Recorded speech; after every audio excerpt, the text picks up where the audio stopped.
Hi everybody, it's Janine of Janine Scribbles, and today I would like to talk you through the lowercase pointed pen alphabet I've been using a lot lately on my Instagram feed. The setup is basically the same as the setup I used for the typewriter lowercase font, only this time I've stuck a sheet of tracing paper on top of my guide sheet, so you can see, you can just make out the guidelines and the grid through the opaque tracing paper, and I hope it's somehow visible for you, so you know where I start and end the strokes, but I'll try to explain that as we go through each letter. I have used an Esterbrook 9128 pen to do this alphabet because it's a steel flex pen, a very nice steel flex pen, and that gives that lovely line variation to the letters. But of course you're free to use any tool you're comfortable with, be it a pencil or a ballpoint, or preferably a fountain pen, of course, but any tool you're comfortable with to do your lettering with. So for the A, I've started at the top right hand corner of the grid, swooping down with like an almost quarter circular motion to the lower bottom left bottom of the grid where the baseline is, flicked up with a tiny hint of a curve, flick down also with a hint of a curve, flicked up again, and put this serif. The serifs I put on here just for decoration's sake, because if you were to write a complete word, you don't want the serifs to interfere with the consecutive letters. Now for the B, I start one square upwards in the grid, swoop down in a horizontal motion, moving into the stem until it hits the baseline, moving out towards the shoulder, dropping down, slight curve, and then a nice little flick. For the C, start with the serif, from the bottom of the serif, moving outwards with the same circular motion, same curve as the A has, only not flicking up from the baseline, but finishing with that circular motion and dragging it out just a bit into a nice little tail, which is nice for if you're writing the alphabet or practicing, and if you're ending a word with a C, or to make a ligature with the next letter. But if you think this looks a bit odd, then you just stop round about here, I think, where the outer tip of the serif is, dragging an imaginary line downwards, and then you stop the C there. For the D, you make a basic A shape, so that quarter circle, dragging in, then starting the loop, moving into the stem, flicking upwards. And it takes a bit of practice getting this at the right position to connect with this part of the D. So usually it's like an imaginary line above the left outer tip of the D, starting there, moving in, looping into the stem, flicking up. Then the E, you make nice rather a narrow I to the E. I tend to make the eyes bigger, but I don't think that suits this style, so I always have to remind myself to make the eye as narrow as possible. You don't want the counter to be filled with ink. The counter is this closed off space here, the eye actually. You don't want it to be filled with ink and be unreadable as an E or unrecognizable as an E. And this shape should be about the same angle as the C. Then the F, starting at the line above the X line, dropping down with a swirl to the line below the baseline, dragging it upwards to almost hitting the baseline. Nice serif. Crossbar.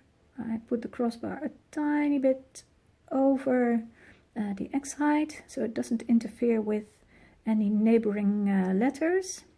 And I put a little dot on the left side of the crossbar below the crossbar, and a little dot ideally above the crossbar here to the right. It's sort of stuck to the crossbar here, but ideally I would put it a little bit above, making sure it touches, but a little bit above the crossbar here. Then for the G, making that basic shape you do for the D and the A. And then starting the stem of the G, this part of the letter where it rests on is called the stem. With a little flick just above X height, drawing into the stem, into the descender, curving almost up to the baseline here. So that's the same height or depth as the F. Then for the H, starting again at one line above the X line, horizontal stroke. Sorry for the wobbly lines here, guys, but that sometimes happens. So if that happens to you, don't worry, because that's just human. So the loop here, moving into the stem.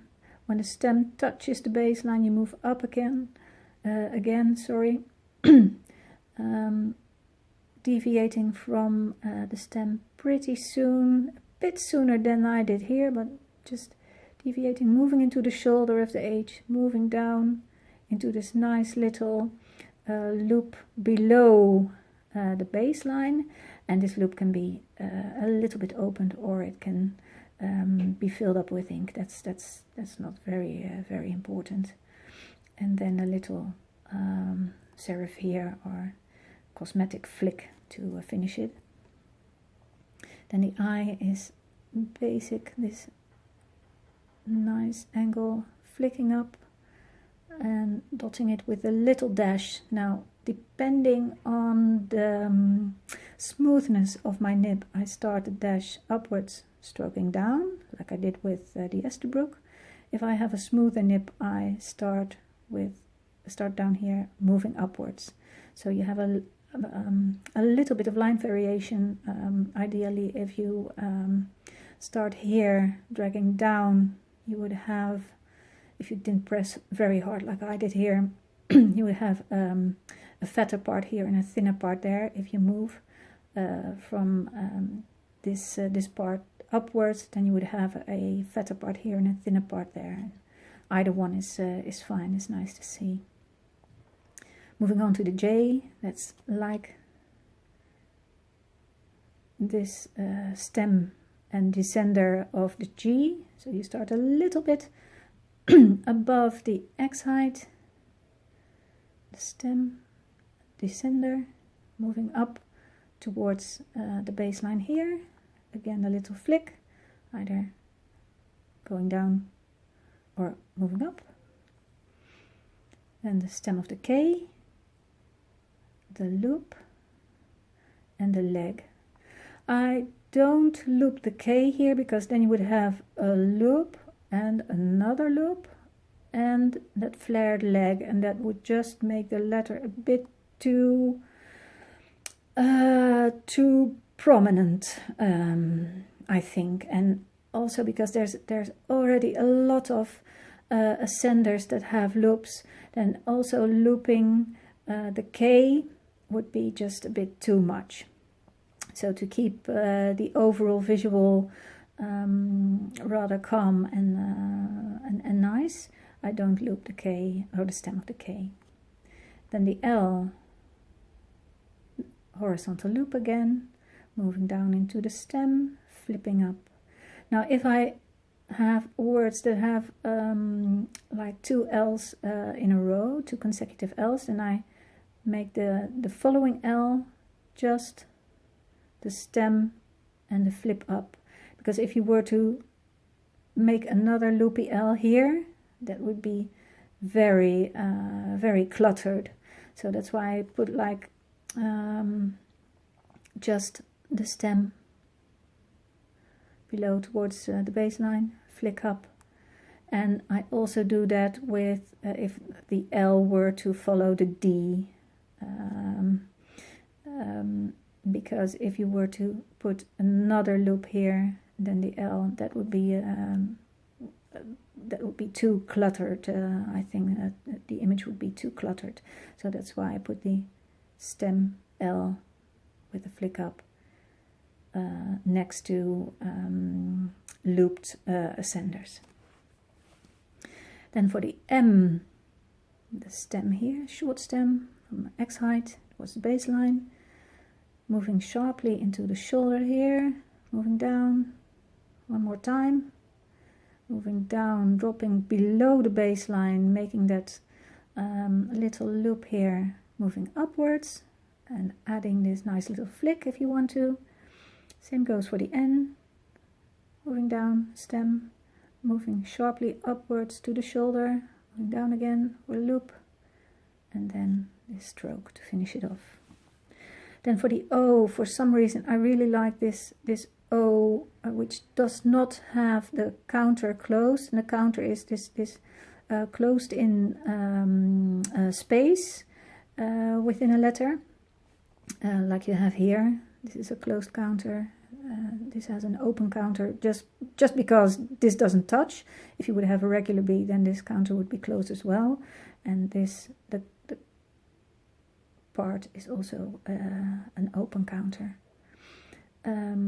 So I like to open up the counter of the O a bit by starting the O here at the X height, moving down, curving inwards, not touching where the O has started, and sometimes flaring out towards the next letter, but not always, and that I don't know, it depends on my mood, or if I like that in the overall aspect of the word or the text I'm writing. I follow that with a ligature to the next letter, or leave it as it is here. You can also make a closed O, then you start to the right, making that nice oval, making the loop where you meet the start of the O, and the flick outwards. Oh, sorry about that. Then for the P, the stem starts a little bit above the X height, moving down with the same angle as you use for the stems of the other letters, but dropping down to a descender, ending one line below the baseline. And where the stem hits the baseline, you start the counter of the P by looping quite sharply again outwards, crossing where you started this loop, this counter, flicking it up a bit to make it nice and elegant. Then the Q is the basic A shape again, so that quarter circle-like shape, flicking up, giving it a stem and a descender much like the P, flicking up again to make it a nice finished Q. Then for the R you have a nice sharp flick from the baseline upwards. Then where that line ends, you make this vertical curved shape. This is not very curved, but it's supposed to be like a little curve, and then just below the X height you curve it in even a bit more, then flicking it out. So you have this nice elegant little R shape. I never used to like very loopy R's very much, which have like this loop here and then going there and then dropping down, but this, for some reason, don't ask me why, for some reason I really like this R, very elegant, and this light line here, then this almost vertical line there, curving in and a little swoop outwards. Then for the S you have the same line as you start the R with, so you very light stroke upwards, lifting the pen just to make sure you can place it nicely to start the loop of the S, and the loop is almost vertical, moving in for the loop here, moving out and adding the flick. Now if I have a word with 2 consecutive S's, I sometimes try to make one S a little bit shorter than the other. Even the height can vary a little bit, just to make the image a little bit more interesting. So it's like you were to make a series of practice loops, like when you do, if you practice flex writing, you make these decreasing flex figure 8s. So it's very much like that figure 8 shape. So if I were to write the word passion, then I make this maybe even a bit smaller at the bottom loop than I did here, and then widening up a bit for the next S to make it an interesting visual. Then for the T, just a basic stroke from one line above the X line, moving down one line below the baseline, crossbar just above the X height here, and just hitting with this swoop like I tried to do with the F, but that didn't work. But the T, this crossbar, is already a lot nicer, I think, than the crossbar of the F, but we'll just have to do with it. Again, adding the little dot at the bottom of the left side and little dot at the top of the right side. Then for the U, you start making the basic I shape. So you make an I, adding another I to that, and I like to curve this in just a little bit more to make it more distinguishable as a U. For calligraphers, a notorious word to practice is minimum, and sometimes you can't distinguish between where an M starts and a U begins, and and so on. So I like to make a little bit more distinguished with curving this in just a little bit more, even starting this stroke a little bit above the X height and dropping a little bit below the baseline if you want to make it extra interesting, and flicking up. Now for the V, I start with this entry stroke here, pressing down and angling a little bit to the left, not as radical or drastic as with the other orientation of the letters, because that is what happens when you make this little flare. So I like to make a little bit of an inclination towards the left here, swooping out towards one line over the X height and giving it a little hook here. Now if you think this is too much, then you can end this leg or this arm here, so on the X height or anywhere from the X height between the X height and the line over that will do perfectly fine.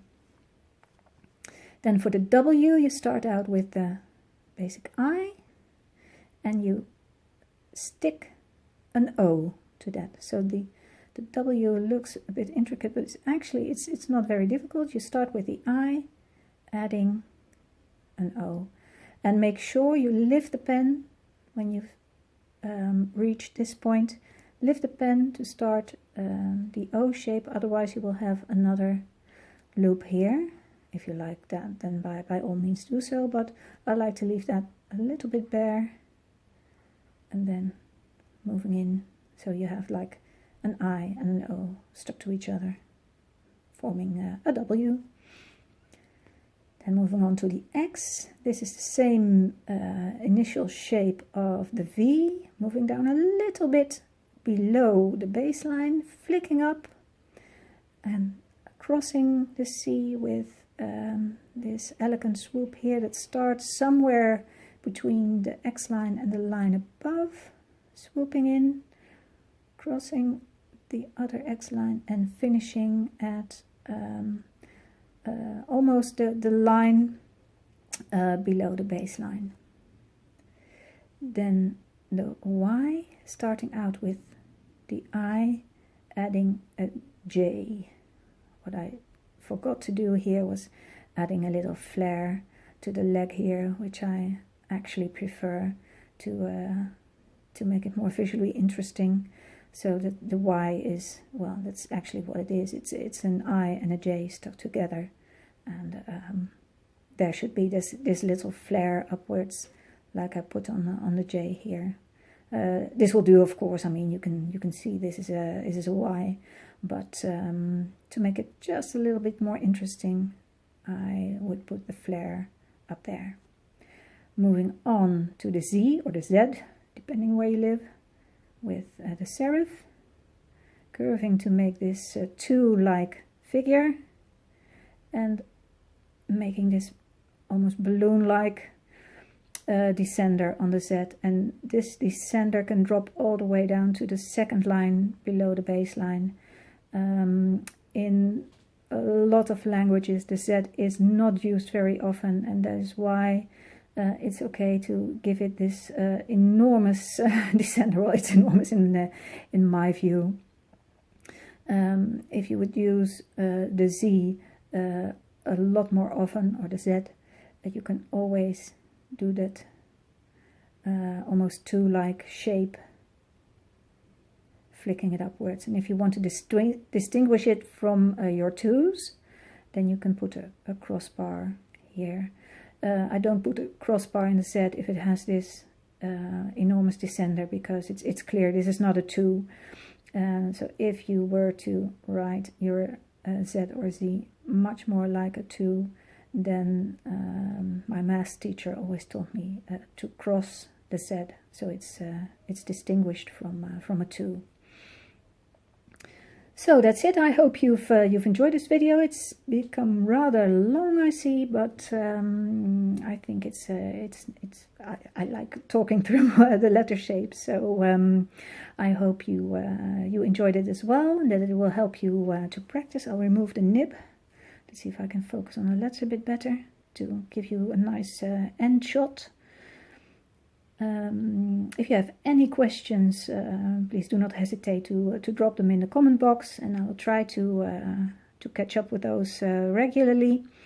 I will try to do the uppercase typewriter print somewhere in the next week, if I have a bit of time, and I will try to do an uppercase of this alphabet as well, but I really should practice that more before I'm comfortable enough with it to explain it to you. So thank you for watching, have fun practicing, and let me know what else you would like to see in the videos. Thank you, bye bye.